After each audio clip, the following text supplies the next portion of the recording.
Operation टायगरची सध्या चर्चा सुरू आहे. पण यात सर्वात मोठा सस्पेन्स कुणाचा असेल तर तो आहे धाराशिवचे खासदार ओमराजे निंबाळकर यांचा.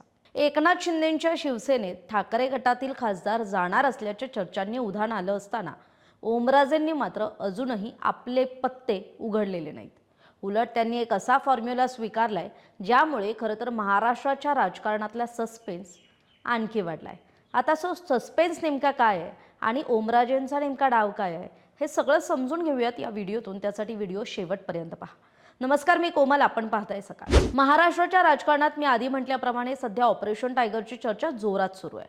ठाकरे गटातले 6 खासदार हे एकनाथ शिंदेंच्या शिवसेनेत जाण्याच्या तयारीत असल्याच्या चर्चा आहेत आणि त्यामुळेच महाराष्ट्रासह देशात सुद्धा राजकीय वातावरण तापलंय.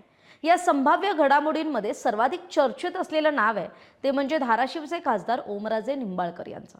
कारण इतर खासदारांबाबत विविध दावे प्रतिदावे होत असताना ओमराजे निंबाळकरांनी मात्र अजूनही कोणतीही स्पष्ट भूमिका जाहीर केलेली नाहीये. म्हणजे ठाकरे गटाकडून आज दिल्लीत महत्त्वाची बैठक बोलावण्यात आली होती. ठाकरे गटाच्या खासदारांची पक्षातल्या संभाव्य फुटीच्या पार्श्वभूमीवर ही बैठक खरं तर महत्त्वाची मानली जाते. मात्र या बैठकीला सुद्धा ओमराजे निंबाळकर हे उपस्थित राहिलेले नाहीत. सध्या ते पुण्यातल्या आपल्या निवासस्थानी कुटुंबियांसोबत वेळ घालवत आहेत. कोणताही घाईघाईत किंवा दबावाखाली निर्णय घेणार नसल्याचा त्यांचा पवित्रा कायम असल्याची माहिती समोर येते. आता सूत्रांनी दिलेल्या माहितीनुसार ओमराजे निंबाळकरांनी वेट अँड वॉचची भूमिका घेतलेली दिसते.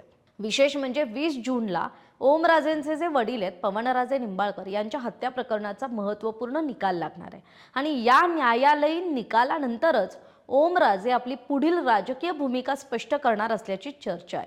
आता म्हणजेच 20 जूनपर्यंत ओमराजे कोणत्याही राजकीय घडामोडींवर अधिकृतरित्या भाष्य करणार नाहीयेत. एकनाथ शिंदेंच्या शिवसेनेत ठाकरे गटातील खासदार जाणार का यावरून दिल्लीपासून मुंबईपर्यंत राजकीय चर्चांना उधाण आलंय. अशा परिस्थितीत ओमराजे निंबाळकरांनी घेतलेली सावध भूमिका आणि 20 जूनपर्यंतचा वेट अँड वॉचचा फॉर्म्युला राजकीय वर्तुळातील उत्सुकता आणखी वाढवतोय. 20 जून नंतर ओमराजे उद्धव ठाकरेंसोबत राहणार की नवं राजकीय समीकरण स्वीकारणार याकडे आता संबंध राज्याचं लक्ष लागलंय. तर ऑपरेशन टायगरमध्ये सर्वात मोठा सस्पेन्स हा ओमराजे निंबाळकरांचाच ठरणार की 20 जून नंतर महाराष्ट्राच्या राजकारणात आणखी एक मोठा राजकीय भूकंप पाहायला मिळणार आणि ओमराजे निंबाळकर अखेर कोणत्या बाजूला उभे राहणार? तुम्हाला काय वाटतं? ओमराजे ठाकरेंसोबत राहतील की एकनाथ शिंदेंच्या शिवसेनेत जातील? तुमचं मत कमेंटमध्ये नक्की सांगा. धन्यवाद. महाराष्ट्रातील सर्व बातम्यांचे विश्वासार्ह व्यासपीठ. सकाळच्या सर्व सोशल मीडिया प्लॅटफॉर्मला लाईक, फॉलो आणि सबस्क्राईब करा. तसंच सर्व नोटिफिकेशनसाठी बेल आयकॉन प्रेस करायला विसरू नका.